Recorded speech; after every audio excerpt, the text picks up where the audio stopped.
আসসালামু আলাইকুম প্রিয় দর্শক, আমি এখানে লেটকা খিচুড়ি বানাবো। পাতলা খিচুড়ি গরুর মাংস দিয়ে নিয়ে নিলাম 2 কাপ পরিমাণ চাল, ভাত রান্না করার চাল। আর এই পাতলা খিচুড়ি রান্না করার সময় খাবারের চালটা ব্যবহার করলে খিচুড়িটা ভালো হয়। দিয়ে দিলাম মশারির ডাল 1 কাপ পরিমাণ,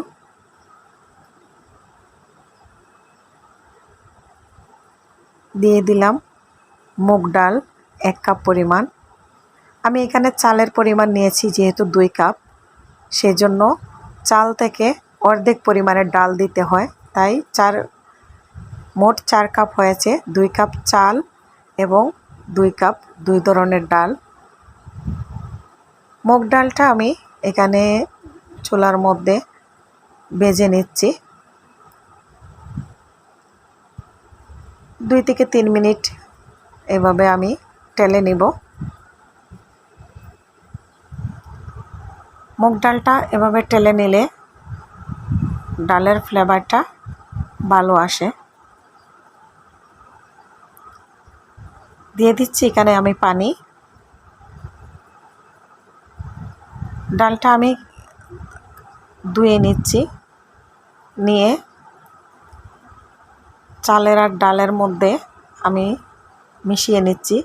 আর আমার কাছে কোনো ধরনের সবজি ছিল না, আমি এখানে গাজর নিয়েছি 1 কাপ পরিমাণ, আলু নিয়েছি 1 কাপ পরিমাণ, ছোটো ছোটো করে কেটে নিয়েছি। আপনাদের কাছে যার কাছে যে ধরনের সবজি থাকে, আপনারা মিষ্টি কুমড়া, আলু, গাজর, পেঁপে, লাউ এই ধরনের সবজি দিতে পারেন। আমার কাছে অন্য কোনো সবজি ছিল না, তাই শুধু আমি গাজর আর আলু দিয়েছি। এখানে আমি হাফ কেজি পরিমাণ গরুর মাংস নিয়েছি। দিয়ে দিলাম তেজপাতা, লং, দারচিনি, এলাচি, হলুদের গুঁড়া, মরিচের গুঁড়া, জিরার গুঁড়া, ধনিয়ার গুঁড়া, এগুলো আমি পরিমাণ মতো দিচ্ছি। দিয়ে দিলাম লবণ, রসুন বাটা, আদা বাটা, পেঁয়াজ বাটা। আমার যতটুক লাগবে আমি ততটুক পরিমাণ মতো দিয়ে দিলাম। 2 কাপ পরিমাণ দিয়েছি পেঁয়াজ।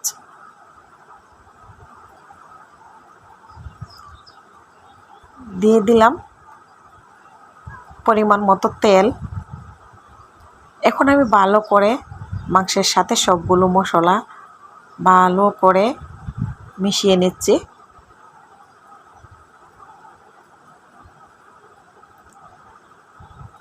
এভাবে আমি ভালো করে মিশিয়ে আধা ঘন্টার মতো ম্যারিনেট করে রেখে দিব ঢাকনা দিয়ে। আধা ঘন্টা পর আমি চুলায় বসিয়ে দিয়েছিলাম। এই যে ব্লক চলে আসছে, এর মধ্যে আমি নাড়াচাড়া করে দিচ্ছি। এটাতে কোনো পানি অ্যাড করি নাই, মাংস থেকে পানি বের হবে আর সেই মাংসের পানিয়ে মাংসটা কষানো হয়ে যাবে। এখানে আমি যে মশলাগুলো দিয়েছি একবারে চাল ডালের পরিমাণ মতো দিয়েছি, এখানে আর কোনো মশলা আমি অ্যাড করব না।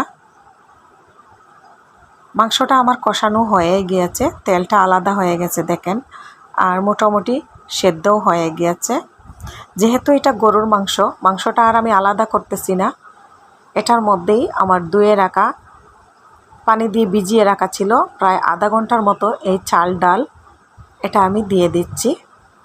দিয়ে ভালো করে নাড়াচাড়া করে কিছুক্ষণ আমি এভাবে রান্না করব।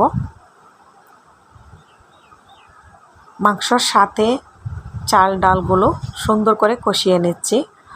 আর এই পাতলা খিচুড়ি রান্নার আসল স্বাদটা এই জায়গাতেই, ভালো করে এটা সুন্দর করে ভেজে নিতে হবে।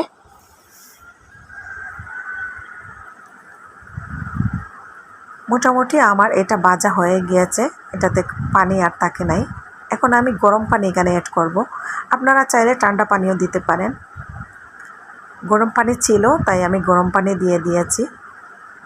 যেহেতু এখানে আমার চাল আর ডাল 4 কাপ পরিমাণ, তাই আমি এখানে পানির পরিমাণটুকু দিয়েছি যতটুক চাল তার থেকে ডাবল না, 3 ডাবল দিতে হয়। 1 কাপ চালের সাথে 3 কাপ পানি দিতে হয় এই পাতলা খিচুড়ি রান্না করার বেলায়। আমার এখানে যেহেতু 4 কাপ চালের ডাল, আমি প্রায় 12 কাপ পরিমাণ গরম পানি অ্যাড করেছি। দিয়ে দিলাম আমি স্বাদ এমনি ফ্লেভারের জন্য কয়টা কাঁচামরিচ। আমার রান্নাটা এর মধ্যে প্রায় আধা ঘন্টার মতো আমি এভাবে অফ ক্যামেরায় রান্না করে নিয়েছি। আর এখন এই মুহূর্তে দেখেন আমার চালটা আসলে সেদ্ধ হয়ে গিয়েছে, আস্তে আস্তে আছে, বাট ভাতটা আমার ফুটে গিয়েছে, ডালটাও ফুটে গিয়েছে। এখন আমি দিয়ে দিলাম গরম মশলার গুঁড়ো 1 চা চামচ পরিমাণ। অফ ক্যামেরা আমি একটা পাকা টমেটো কুচি করে দিয়েছিলাম। এই পর্যায়ে অনর্গল নাড়াচাড়া করতে হবে, না হয় নিচে লেগে যাবে। এখন আর আমি ঢাকনা দিব না, বারবার নাড়াচাড়া করতেই থাকবো।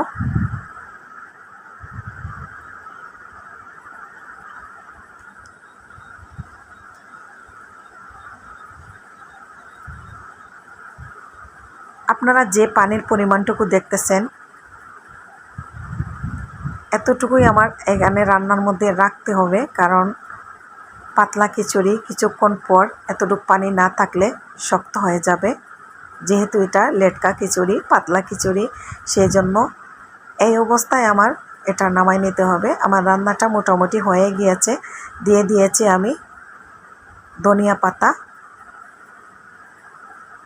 ধনিয়া পাতা যারা পছন্দ করেন না, আপনারা স্কিপ করতে পারেন।